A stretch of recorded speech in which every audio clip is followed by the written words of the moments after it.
नमस्कार दोस्तों जैसा कि हम सभी जानते हैं लालच बुरी बला है। हाँ, ये बिल्कुल सत्य बात है। हमें कभी भी किसी चीज़ का लालच नहीं करना चाहिए, क्योंकि अधिक लालच के चक्कर में जो हमारे पास होता है कभी-कभी वो भी चला जाता है। आज मैं आपको एक ऐसी ही घटना के बारे में बताता हूँ।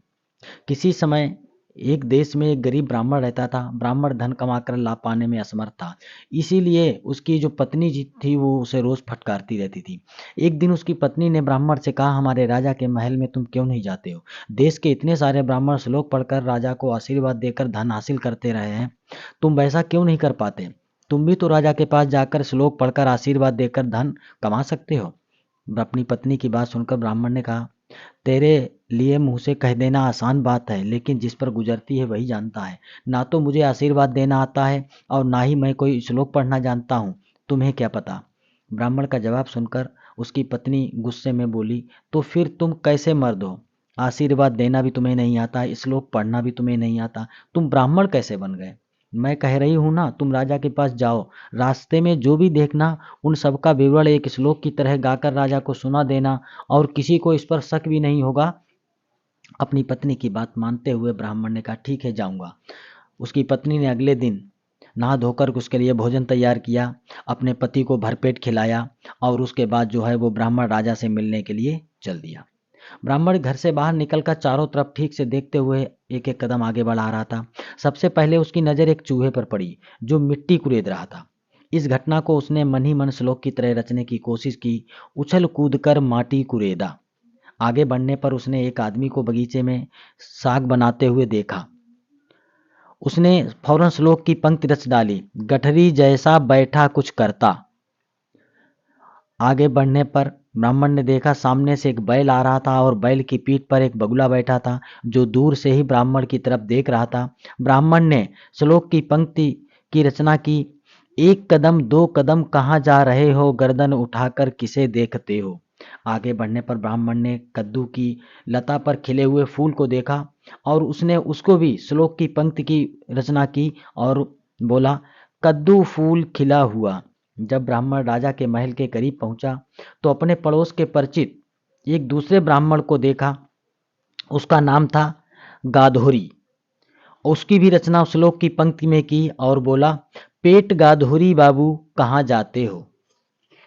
ऐसा करने के बाद कुछ देर के बाद ब्राह्मण राजा के दरबार में पहुंच गया। उसने राजा को देखते ही रास्ते में रचे गए श्लोक का पाठ करते हुए आशीर्वाद दिया, राजा का मंगल हो। और उसके बाद ब्राह्मण ने जो अपना श्लोक पढ़ा वो इस प्रकार था, उछल कूद कर माटी कुरेदा, गठरी जैसा बैठ कुछ करता, एक कदम दो कदम कहाँ जा रहे हो, गर्दन उठाकर किसे देखते हो, कद्दू फूल खिला हुआ, पेट गाधोरी बाबू कहाँ जाते हो। राजा का ये श्लोक सुनकर राजा ने जब इस श्लोक को सुना तो वो बहुत हैरान रह गया। उसने ब्राह्मण से इसका अर्थ बताने के लिए कहा। ब्राह्मण ने डर के मारे कांपते हुए शुरू से अंत तक की सारी घटनाओं का विवरण राजा को सुना दिया।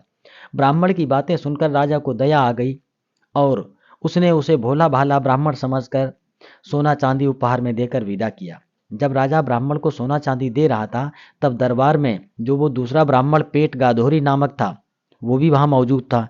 घर लौटकर ब्राह्मण ने मुस्कुराते हुए अपनी पत्नी को राजा के उपहार दे दिए। सोने चांदी का ढेर देखकर उसकी पत्नी जो ब्राह्मणी थी वो बहुत पुलकित हो उठी। उसने पति से पूछा, तुम्हें ये सब कहाँ से मिला? ब्राह्मण ने गंभीर होकर कहा, अभी जाकर पहले मेरे लिए खाना लेकर आओ, आराम से आराम करूंगा, खाना खाऊंगा, फिर सोते समय सब कुछ तुम्हें बताऊंगा। ये सुनकर उसकी पत्नी ने बांस के पात्र में सोने चांदी को रखकर नहाने चली गई। नहाने के बाद रसोई में खाना बनाने लगी। खाने के बाद ब्राह्मण ब्राह्मणी के साथ सोने गया। ब्राह्मणी ने अपने पति से सोने चांदी के बारे में पूछा तो ब्राह्मण ने सब कुछ बताना शुरू किया। दूसरी तरफ वो जो दूसरा एक और जो दूसरा ब्राह्मण था, पड़ोसी कंजूस ब्राह्मण जिसका नाम था पेट गाधोरी, ने जब राजा को सोना चांदी देते हुए देखा और कंगाल ब्राह्मण को एक दिन में अमीर बनते हुए देखा तो उससे बर्दाश्त नहीं हो सका।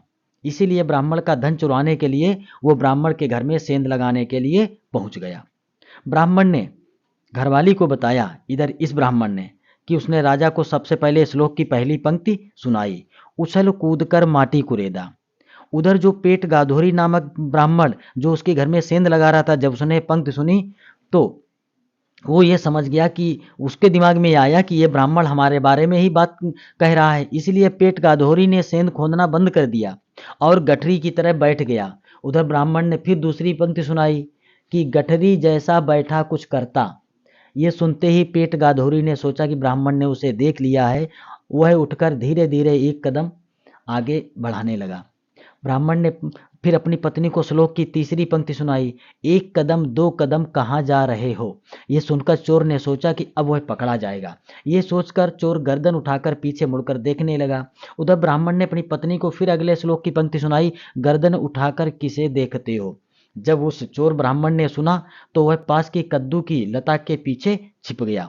उधर ब्राह्मण ने पत्नी को अपने श्लोक की पांचवी और छठी पंक्ति सुनाई, कद्दू फूल खिला हुआ पेट गाधोरी बाबू कहाँ जाते हो। ये सुनकर पेट गाधोरी ब्राह्मण ने समझ लिया कि अब भागने की कोशिश करना बेकार होगा, क्योंकि ब्राह्मण ने उसे ठीक से पहचान लिया है। इसीलिए कद्दू की लता के पीछे से निकलकर उसने ब्राह्मण से कहा, जो हुआ सो हुआ, ये बात किसी और को मत कहना मेरे भाई। ब्राह्मण ने पाट गाधोरी की आवाज़ सुनी तो दौड़कर बाहर आया और उसने उसके हाथ पकड़ लिए।